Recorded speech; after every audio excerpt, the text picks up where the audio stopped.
যশোর, নড়াইল এবং ঝিনাইদহ জেলার তৃণমূল নেতাদের নিয়ে রাষ্ট্র সংস্কারের ৩১ দফা কর্মসূচির উপর কর্মশালার আয়োজন করে বিএনপি। লন্ডন থেকে ভার্চুয়ালি যুক্ত হয়ে দলের ভারপ্রাপ্ত চেয়ারম্যান তারেক রহমান বলেন, কেবলমাত্র দেশের মানুষের কল্যাণের জন্যই প্রণয়ন করা হয়েছে বিএনপির এই ৩১ দফা কর্মসূচি। এই ৩১ দফার মাধ্যমে আমরা দেশের পরিবর্তন ঘটাতে চাই, শুভ পরিবর্তন, পজিটিভ পরিবর্তন, যেটি মানুষ প্রত্যাশা করে। এখন ২৫০টিরও বেশি ডিজাইন অপশন নিয়ে ওয়ালটন স্মার্ট ফ্রিজ, বোঝে আপনার প্রয়োজন।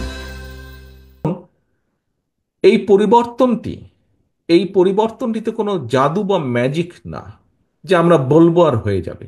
এই পরিবর্তনের জন্য আমাদের নিজেদেরকে প্রস্তুত হতে হবে, আমাদের মন মানসিকতার পরিবর্তন ঘটাতে হবে। প্রথমে আগামীতে দেশের জন্য ভালো কিছু করতে হলে বিএনপির নেতৃত্বেই হবে বলেও দাবি করেন তিনি। যদি মন মানসিকতার পরিবর্তন ঘটাতে হয় তাহলে সেভাবে আমাদের নিজেদেরকে প্রস্তুত করতে হবে। বিএনপির বিরুদ্ধে বিভ্রান্তি তৈরি করতে বিভিন্ন মহল প্রোপাগান্ডা ছড়াচ্ছে বলেও অভিযোগ করেন দলের শীর্ষ এই নেতা। প্রোপাগান্ডা ছড়াচ্ছে, শত্রুপক্ষ বলেন বা প্রতিপক্ষ বলেন, সেগুলো তারা করবেই, দেশের ভিতরে বাইরে সেটি তারা করবে, আমরা সেটিকে ফেস করব। দেশের মানুষের আস্থা ধরে রাখতে দলীয় নেতাকর্মীকে নির্দেশনাও দেন বিএনপির ভারপ্রাপ্ত চেয়ারম্যান।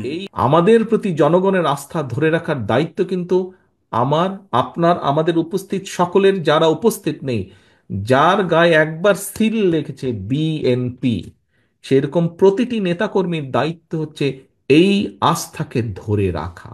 ফ্যাসিবাদ বিরোধী আন্দোলনে থাকা সকল রাজনৈতিক দলের ঐক্যের উপরও জোর দেন তারেক রহমান। আমাদেরকে ঐক্যবদ্ধ থাকতে হবে।